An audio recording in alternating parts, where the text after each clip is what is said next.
Hervé Stolz, bonsoir. Vous êtes délégué syndical FO à Pôle emploi, ici en Alsace. Il y a eu plusieurs mouvements en fait, chez vous pour dénoncer évidemment la fusion, la désorganisation des services, un suivi des demandeurs d'emploi pas forcément très efficace. Aujourd'hui, c'est plus spécifiquement sur l'ambiance générale pour laquelle vous manifestez. Expliquez-nous un petit peu. Effectivement, c'est une ambiance qui est assez délétère ces derniers temps. Les conditions de travail sont de plus en plus compliquées à la fois pour les agents, mais aussi pour les usagers, pour les demandeurs d'emploi et les entreprises qui nous contactent. C'est beaucoup plus difficile d'avoir un service de qualité. Donc des conditions de travail, tout simplement, un exemple concret, c'est le matin dans les agences, les conseillers sont obligés de courir après un bureau pour pouvoir accueillir les demandeurs d'emploi. C'est un vrai problème, d'autant plus que le nombre de points d'accueil, d'agences qui sont ouvertes a diminué depuis le début de l'année. Par exemple, sur une agence comme Haguenau, il n'y a plus qu'un seul point d'accueil au lieu de deux. Donc ça génère beaucoup de flux. Les sites d'accueil ne sont pas adaptés aux réceptions du public. Et on le ressent aussi pour les salariés de Pôle emploi. Alors aujourd'hui, vous parlez d'une situation qui se rapproche de celle de France Télécom. Est-ce que c'est pas un peu exagéré ? Nous, en tout cas, on le ressent comme le même type de politique qu'il y a à France Télécom. Quand on parle de mobilité professionnelle, c'est le cas. On oblige des agents, par exemple de l'ex-ANPE, à aller sur le 3949 filière indemnisation sans formation et sans réelle plus-value. Donc les agents sont frustrés par rapport à ça. Ça, c'est un exemple concret. Les conditions de travail sont tout aussi déplorables. Les objectifs, on demande de plus en plus d'objectifs individuels aux agents, même si normalement ce n'est pas permis. Et pour rappel, depuis le début de l'année en France, il y a eu un suicide et 5 tentatives de suicide à Pôle emploi. C'est beaucoup moins médiatisé. Il y a quand même eu un suicide sur le lieu de travail. Ce n'est pas non plus innocent. On ne peut pas non plus tout rattraper. On ne peut pas tout expliquer au niveau des suicides par rapport qu'au travail. Mais quand quelqu'un se suicide sur le travail, ça veut quand même dire beaucoup de choses. Aujourd'hui, vous êtes donné rendez-vous ici devant la préfecture à Strasbourg. Quelles sont les revendications que vous allez apporter ? Les revendications, elles sont simples, c'est qu'on détende en fait le calendrier de la fusion. On sait très bien que le gouvernement Sarkozy souhaite une fusion rapide et le calendrier est beaucoup trop rapide pour les agents. Les conditions de travail, comme je disais, sont déplorables par cette désorganisation qui a lieu depuis le début de l'année. On demande vraiment que le calendrier soit détendu, que des négociations aient lieu par rapport aux conditions de travail pour qu'elles puissent être améliorées rapidement, à la fois pour les salariés, mais aussi pour qu'on puisse accueillir et les entreprises et les demandeurs d'emploi dans des bonnes conditions. Alors, Laurent Wauquiez, secrétaire d'État à l'emploi, s'est exprimé ce matin chez nos confrères de France Inter. Ce ralentissement de cette réforme de fusion, ça n'a pas l'air d'être à l'ordre du jour. Comment on peut envisager les choses alors de votre côté ? Si on ne devait pas avoir gain de cause, c'est clair qu'on ira peut-être vers un durcissement du mouvement. Parce qu'on sent réellement un gros ras-le-bol des agents de Pôle emploi. On fait le tour de toutes les agences par exemple d'Alsace, c'est une véritable lassitude, une véritable fatigue. On sent que les agents sont prêts à aller à un mouvement beaucoup plus dur pour qu'on puisse avoir gain de cause sur nos revendications. Il n'y a pas un risque à ce moment-là de prendre un peu en otage les demandeurs d'emploi qui sont déjà eux-mêmes dans la difficulté, de plus en plus nombreux ?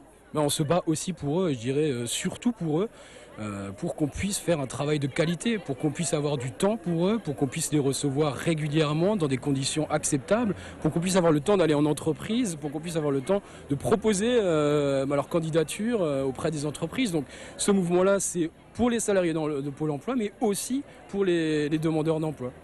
Hervé Stolz, merci beaucoup pour votre intervention.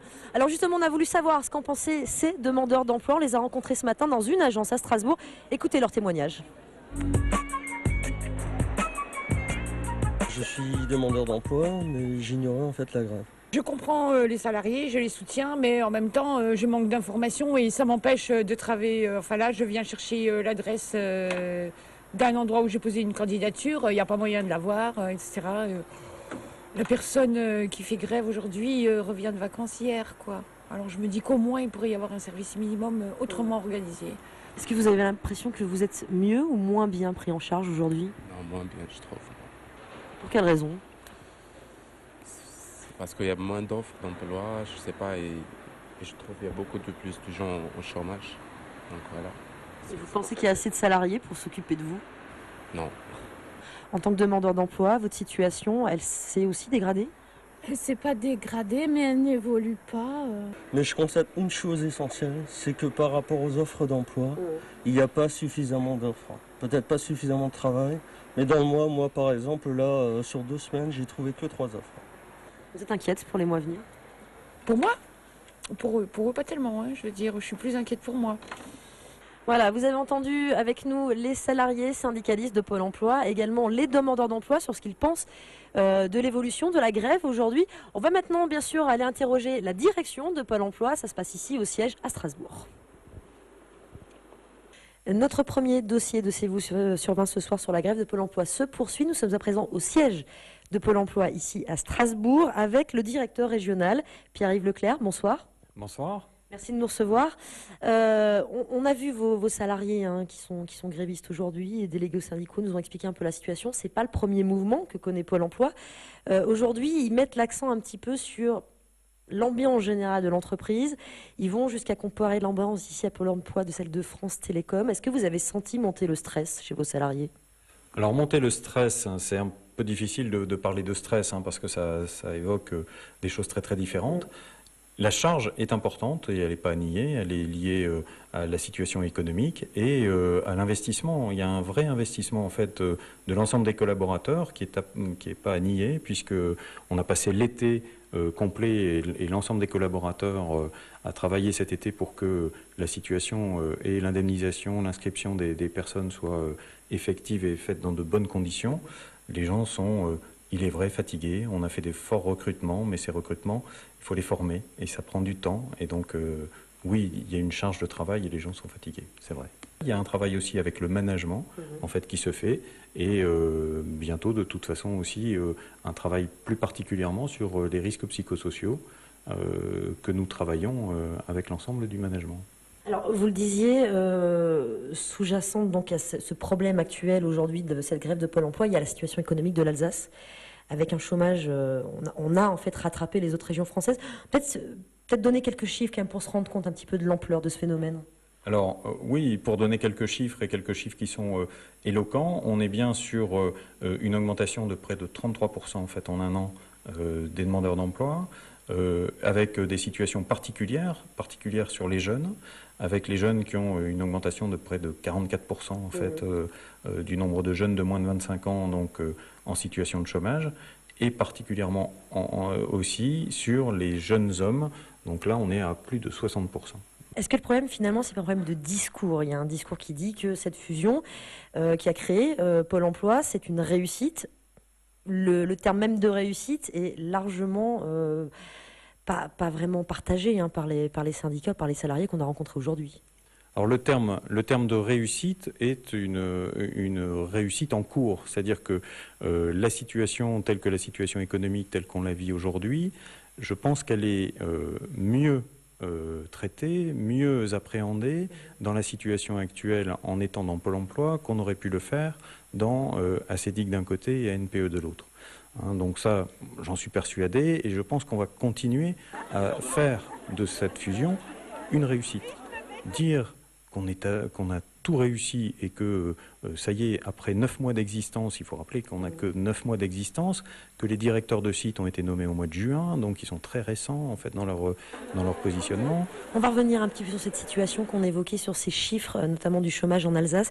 Est-ce que vous restez optimiste pour les mois à venir ? Alors, c'est difficile d'être optimiste ou pessimiste. La situation est qu'on constate en fait quelques évolutions et quelques frémissements qui pourraient aller dans le bon sens. Alors on ne veut pas être pessimiste en sachant que dans tout ce qu'on a vu comme crise économique, mais celle-ci est un peu particulière, dans toutes les crises économiques, on a vu un effet retard entre la reprise économique et la situation sur l'emploi. Ce qu'on peut voir comme frémissement au niveau économique, ce sont plutôt des frémissements qui sont des frémissements mondiaux ou européens, mais qui ne concernent pas tout de suite et la France et l'Alsace. Donc, j'oserais pas encore être optimiste, même si j'en ai envie. Oui. Pierre-Yves Leclerc, merci beaucoup de nous avoir accordé cet entretien aujourd'hui. Alors, il y en a un qui est par contre fondamentalement optimiste, c'est François Pérolle. L'ex-secrétaire général adjoint de l'Élysée, vous savez, a pris la tête du groupe Banque Populaire, Caisse d'Épargne. Il était de passage à Strasbourg la semaine dernière. On l'a interrogé justement sur son sentiment par rapport à cette crise, par rapport à une reprise éventuelle. Écoutez sa réponse. On est, je crois, sorti du pire de la crise financière. Les marchés ont cessé de se dégrader et sont aujourd'hui stabilisés. On n'est pas sorti de la crise économique, mais la reprise s'amorce. Simplement, on continuera d'avoir des effets négatifs avec un peu d'augmentation du chômage encore, des défaillances d'entreprises qui peuvent encore se produire, mais la reprise économique s'amorce. Et je suis confiant dans le fait que l'économie française est en train de repartir. Et nous, notre rôle en tant que banquier, c'est de consolider cette reprise, c'est d'accompagner les entreprises, c'est de les financer dans cette période très difficile, là, où c'est en train de repartir, où la reprise s'amorce, et c'est ce qu'on essaye de faire au quotidien, ce qu'on fait en Alsace avec la Caisse d'épargne et avec la Banque populaire, et ce qu'on fait dans chacune des régions françaises.